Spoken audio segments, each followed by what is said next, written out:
இன்னைக்கு இட்லி பொடி எப்படி பண்றதுன்னு பார்ப்போம்.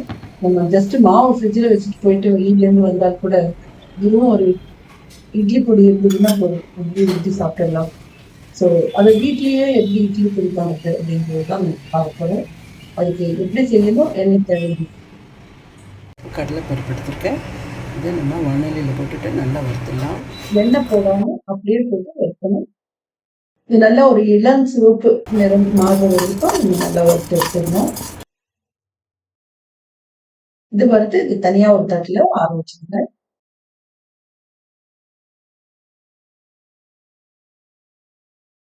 அதே அளவில் இன்னொரு கப்பு உளுத்தம்பருப்பு முழு உளுந்து எடுத்துருக்கேன். இதையும் போட்டு வறுத்துடலாம். இதையும் நல்லா செவக்க வறுத்து எடுக்கணும்.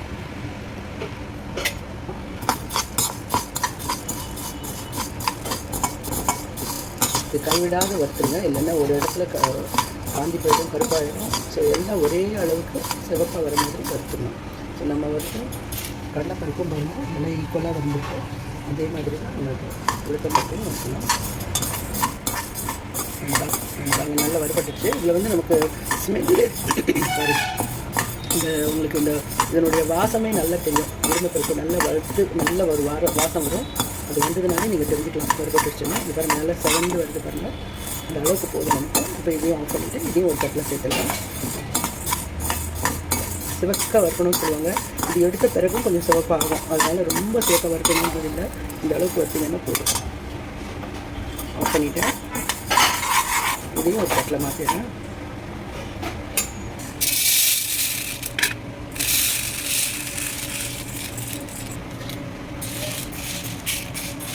இதையும் ஆற விடலாம். இது ஒரு 2 ஸ்பூன் வெள்ளை எள்ளு. நான் பொதுவாக எள்ளே போட மாட்டேன், இன்றைக்கி நான் சேர்க்குறேன். ஒரு 2 ஸ்பூன் சேர்க்குறேன். 2 ஸ்பூன். இதையும் நம்ம நல்லா வறுக்கணும். இது வந்து பொரிஞ்சு வரும், அந்த அளவுக்கு நம்ம வறுக்கணும். பொரிஞ்சு வர அளவுக்கு வறுக்கணும். திருப்பியும் காட்டுறேன் பொரியும் போது.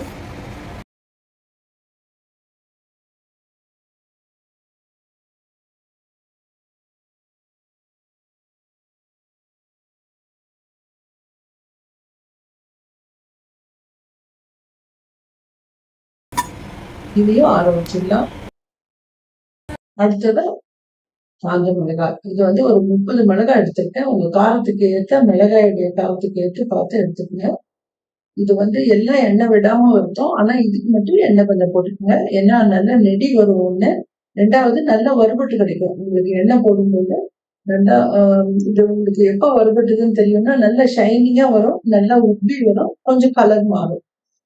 முன்னால எடுத்துட்டீங்கன்னா அரைப்படுறது கஷ்டம். ரொம்ப வறுத்துட்டீங்கன்னாலும் டேஸ்ட் இருக்காது. அதனால கரெக்டா பார்த்து எடுத்துடணும்.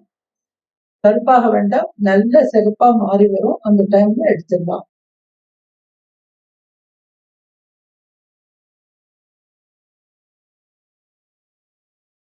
கடலைப்பருப்பு கூட சேர்த்து ஆற வைக்கிறேன். ஸோ உளுத்தம் பருப்பும் எள்ளும்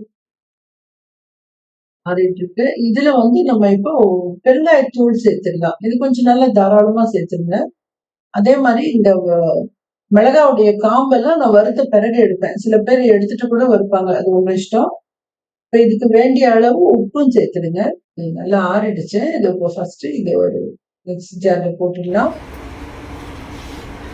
காம்பெல்லாம எடுத்துட்டு பார்த்துக்கங்க.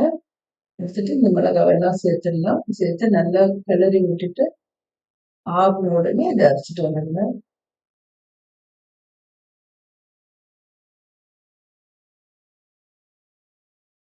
இதுல ஒரு சின்ன டிப் சொல்லணும்னா, நான் இப்போ கடலைப்பருப்பு மட்டும்தான் போட்டு அரைச்சிருக்கேன். ஏன்னா மிளகாய் வந்து முதல்ல ஃபுல்லா அரையாது.